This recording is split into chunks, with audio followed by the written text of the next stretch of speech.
Polisi mengaku merinding melihat hasil visum Vina Cirebon yang tewas karena dianiaya sejumlah geng motor.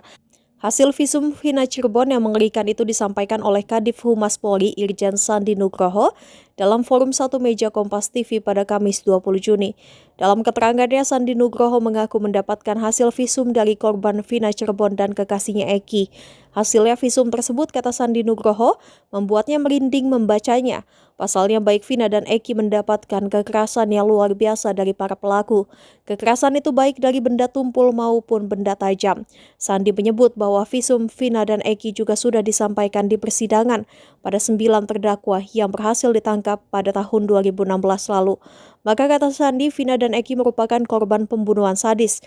Polisi pun menyayangkan dengan opini liar di masyarakat yang terkesan tidak menghormati trauma psikologis keluarga korban yang ditinggalkan, di mana banyak opini liar bertebaran yang dianggap Sandi tidak memiliki dasar dan bukti yang cukup. Kata Sandi, polisi menghormati opini masyarakat, namun ada baiknya apabila masyarakat menyerahkan seluruh penyelidikan kepada aparat berwajib. Dia memastikan bahwa pihak kepolisian memiliki bukti kuat dalam menetapkan para tersangka yang bersalah. Tadi sore kebetulan kami merilis update kasus masalah Peggy ini dan kami sempat baca bagaimana hasil visum. Masya Allah, kami merinding. Ini visum baru atau visum lama? Visum yang lama, hasil visum lama yang sudah dipaparkan dalam sidang pengadilan juga. Almarhum Ananda Eki dan Ananda Vina itu adalah korban pembunuhan sadis. Mohon maaf, sedikit saya sampaikan. Kepalanya pecah, lehernya patah. Rahangnya ini atas bawah juga patah. Dan ada luka benda tajam, ada luka benda tumpul, yang semuanya itu merupakan pembunuhan yang sangat sadis menurut kami. Ya.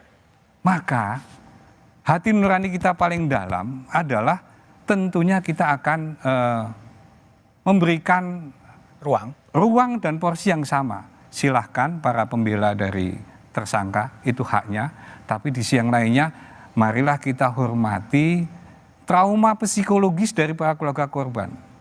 Nanti Mas Indra bisa lebih jelas menyampaikan bagaimana sih trauma psikologis itu dengan adanya peristiwa tersebut.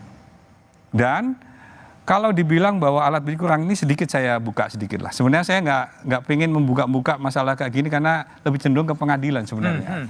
Ini contohnya. Ini adalah foto Peggy tahun 2016. Oke.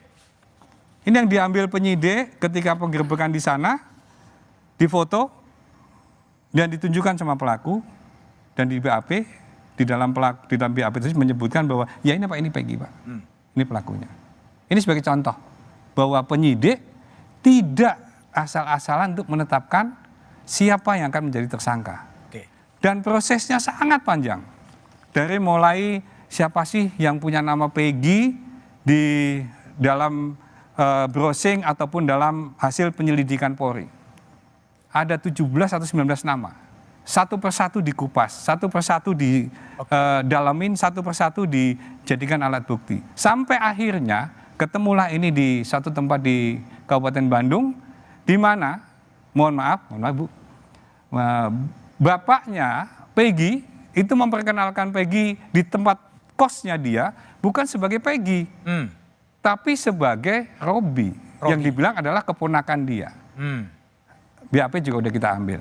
Tanda kutip, tanda tanya. Kalau emang itu anaknya, kalau emang itu tidak ada masalah, kenapa harus pakai nama yang lain? Sekarang baru dibilang itu anak saya tidak bersalah. Boleh.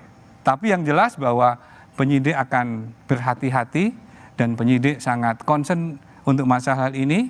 Apalagi Bapak Kapolri sering menyampaikan kepada kami, kepada seluruh jajaran, polisi tidak anti kritik.